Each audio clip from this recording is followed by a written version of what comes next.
Hello everyone. In this video, I want to talk about where to find all the small keys and locked drawers in Resident Evil 4 Remake. So this is basically a combination of the previous two videos I made about small keys in the game. But I want to provide some additional commentary and explanation on this topic. As always, spoilers ahead and timestamps are in the description. You don't have to follow the order of opening the locked drawers that I've shown you here in the video. But certain areas in the village will become inaccessible in later chapters of the game. So at least for the village area, the order to open the locked drawers can be important. Okay, the first small key is in the valley area in chapter 2. This is where many infected villagers will throw dynamite at Leon. It is inside one of the houses towards the back section of the map. Go inside the house and turn towards your right and open the briefcase to get the first small key. You can then go back to the abandoned factory and use the small key on the locked drawer and pick up the treasure, which is the elegant mask. You can sell the mask for 5,000 credits, but the mask can be socketed with 3 gemstones to substantially increase its value. The second small key is inside the village chief's manor in chapter 2. Now have Leon facing the main door to the manor and then move to your left. The small key will be on the desk. This is an easy one to miss because it is hidden away quite well. Use the second key to open the locked drawer in the main village area of the game. It will be inside one of the houses. Open the drawer to get the vintage compass. You can then sell the compass to the merchant for 8,000 credits. The third small key is in the fish farm area in chapter 3. Before you enter the house with the boat fuel, move towards the left, and the small key should be inside the desk. Again, it is easy to miss this one.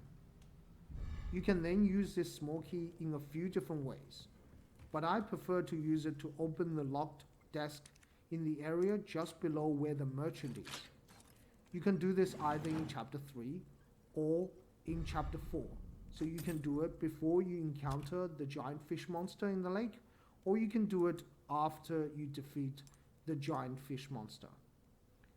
After opening the desk, you can get the brass pocket watch, which can be sold to the merchant for 8,000 credits.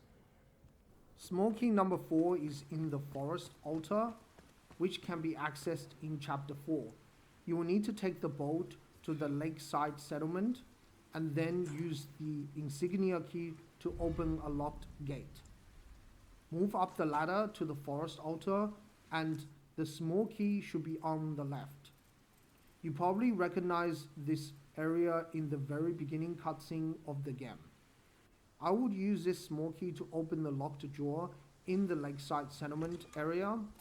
This is the same place that you have visited in chapter 1, where you first encountered Lewis in the basement. Use the key to unlock the desk to get the gold bar, which can be sold for 10,000 credits. When just looking at the treasure alone by itself, this is one with the highest selling value in the village area. The final small key for the village section of the game is inside the church. You can get this in either chapter 4 or chapter 5. It doesn't really matter. When facing the red, green and blue color puzzle, just move to your right to pick up the small key on the desk. This is again an easy one to miss. It is not difficult to see, but sometimes it's just easy to forget, as you will be more focused on solving the puzzle to make progress in the game. You can use this key to open the locked drawer in the room adjacent to the church to get the yellow diamond.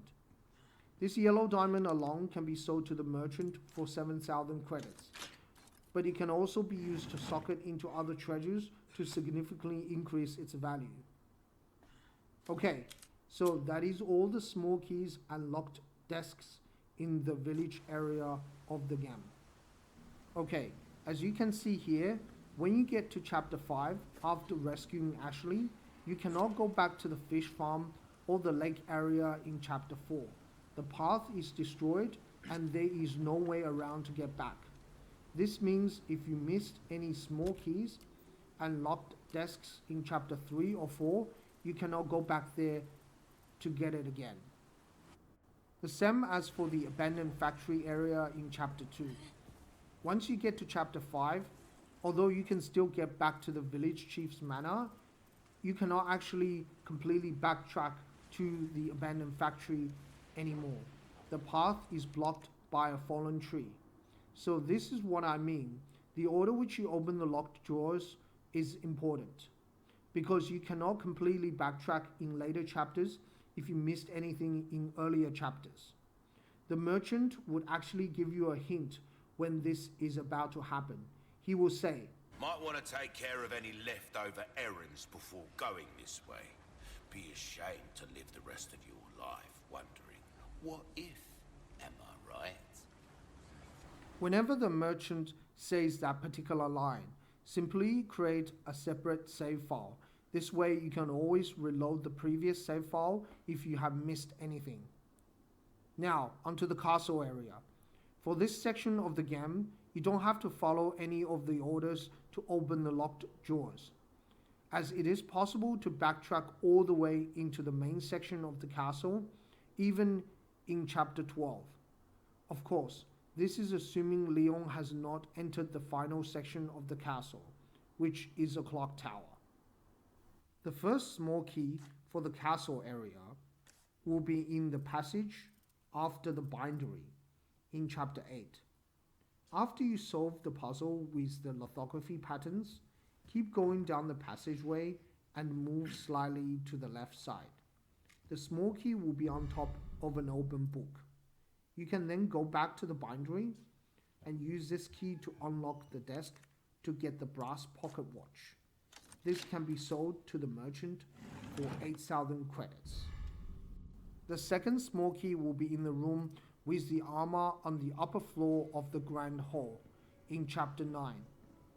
Open the cabinet to the left to get the key. You can then use this key to open the locked drawer in the room with the cannon. You will get the ornate beetle, which can be sold to the merchant for 12,000 credits. When just looking at the value of the treasure by themselves, this is one with the highest selling value from the locked drawers in the castle area.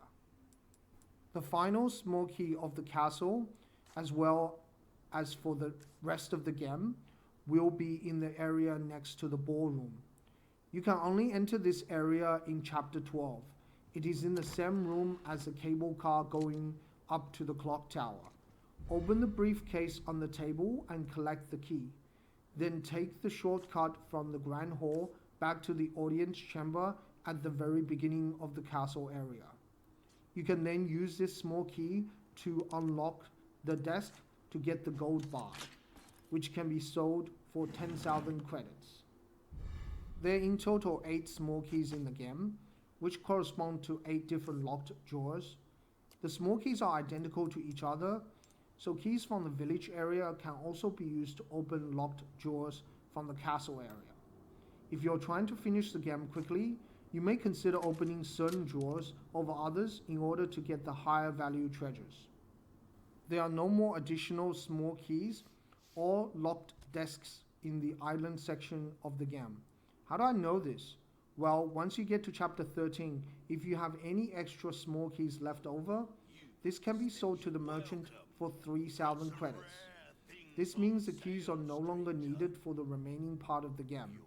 It is interesting that unlike the previous 2 sections of the game, there are also no more special keys to unlock unique treasures from chapter 13 onwards. For example, in the village section, there is a special shrine key, and in the castle section, there is a rotating cube. No such items exist for the final island section of the game. Before I finish the video, I would like to talk a little bit about the history of the small keys. This is an iconic item which has appeared in many earlier Resident Evil games, all the way back to the original Resident Evil game in the 90s. If you played as Chris in that game, he had to pick up small keys in order to open locked desks, and they often contain either ammo, health, or the ink ribbon. However, Jill, being the master of unlocking, had the lockpick, which could do the same thing as the small keys, at the same time also being able to unlock certain doors in the game. The lockpick was another iconic item, which also made an appearance in Resident Evil 3 Remake. So it is great to see the small keys making a return to the 2023 version of Resident Evil 4. In fact, this game also contains other iconic items such as the crank, the valve, and even the wrench. So this brings back a lot of memories from the past Resident Evil games. Okay, that's all I want to say about this topic relating to the small keys. Thanks everyone for watching. I do appreciate the view, and I will see you all next time. Bye.